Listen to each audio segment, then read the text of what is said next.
Hello again, everyone. Welcome to Washington Gun Law TV. I'm Washington Gun Law President William Kirk. Thanks for joining me. Where the heck am I today? Well, I'm in beautiful Spokane, Washington, and I'm on the campus of Gonzaga University, one of my two alma maters.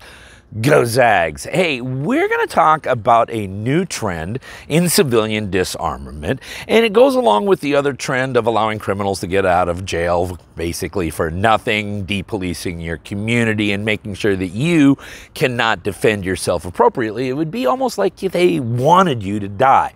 I'm talking about body armor bans because suddenly there seems to be this big trend in really blue states that we need to ban body armor. Why is that? And is it even constitutional to do that? Well, as it turns out, it's actually a very straightforward issue.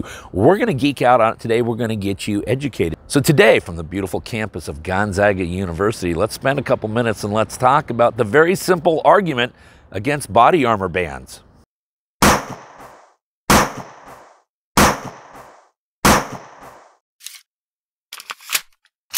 Okay, before we get going too far down the road we're going down, proud to announce that this video is being brought to you by Right to Bear. That's right, legal protection for self-protection. Listen, good lawyers aren't cheap, cheap lawyers aren't good. You're not truly prepared unless you have Right to Bear back you. You will always get an attorney-answered hotline, so you will always have a confidential phone call. There are no cap limits for either civil or criminal defense. This covers all forms of self-defense. So from a fist to a firearm, from a fat lip to a dead body, you are covered, and you will have some of the nation's most passionate 2A attorneys in your corner fighting for you. And right now, if you visit my friends at protectwithbear.com and you use the promo code WGL, you will receive 10% off. Listen, you need to protect yourself so that you can protect them. Visit my good friends at protectwithbear.com. Okay, America, this is what we're talking about today. We're talking about body armor bans. We're going to be talking about a case recently filed in the state of New York against New York's body armor ban. It is the case of Heater versus James. It is a case brought to us by our good friends at the Firearms Policy Coalition, which means we will put a link down below so that you can show them some love. It is a case that is filed in the United States District Court for the Western District of New York, and this is a constitutional challenge to New York State's ban of body armor for civilian use.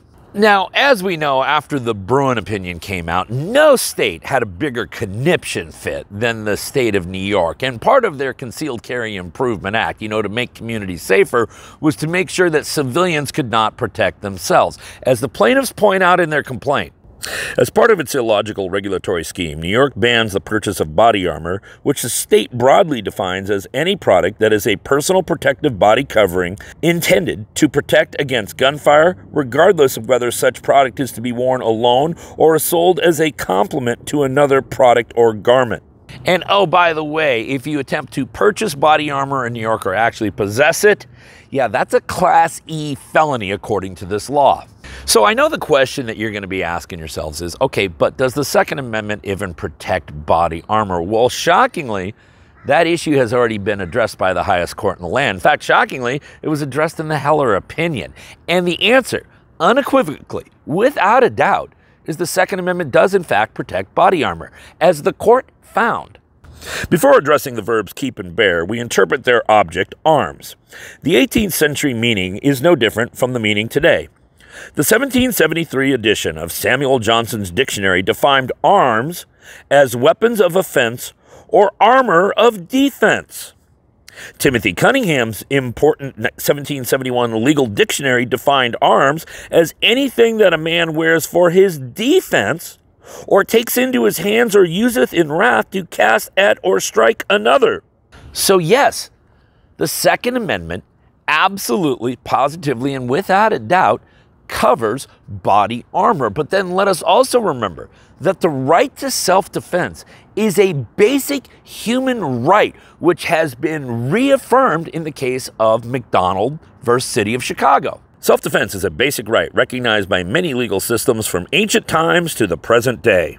Okay, so if the Second Amendment applies here, then what's the rule of law? Well, the rule of law is that the conduct is presumed to be constitutionally protected, and the government must justify the ban through some type of historical analog that shows us that we as a society have always accepted restrictions of a similar nature. Put in other terms, as we also say, the only historical tradition we have is being able to ban arms which are deemed both dangerous and unusual. Now, there can really be nothing dangerous about body armor. It is not a weapon that can be used in an offensive manner. It is solely there to defend the individual who is wearing it. So no one with a straight face can argue that this is dangerous. So therefore, it falls apart right there. But is it even unusual? Well, the plaintiffs here, Firearms Policy Coalition, points out, body armor is in common use in every state for lawful purposes. Indeed, a recent analysis of the body armor market concluded that American civilians spent $41.9 million on body armor in 2022, which is projected to increase to $69.2 million by 2034 as the materials to make body armor become more and more lightweight, thereby increasing the popularity of body armor. And if all of that is the case, and we know what the constitutional analytical structure is when we take a look at body armor bans, well, there's only one conclusion that we can come to.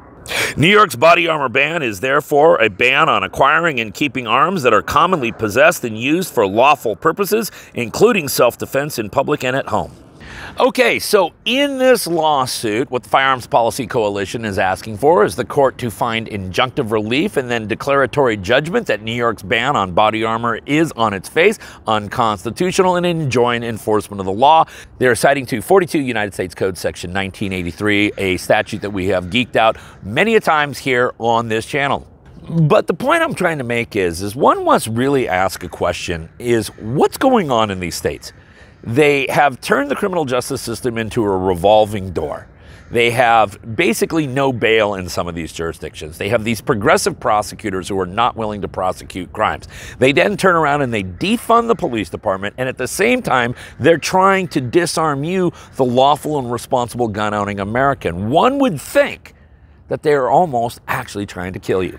But of all the arguments that we talk about here at Washington Gun Law, this turns out to be perhaps one of the most straightforward arguments. Body armor is clearly protected by the Second Amendment. It is in common use today, and therefore it cannot be banned. There is nothing dangerous nor unusual about it.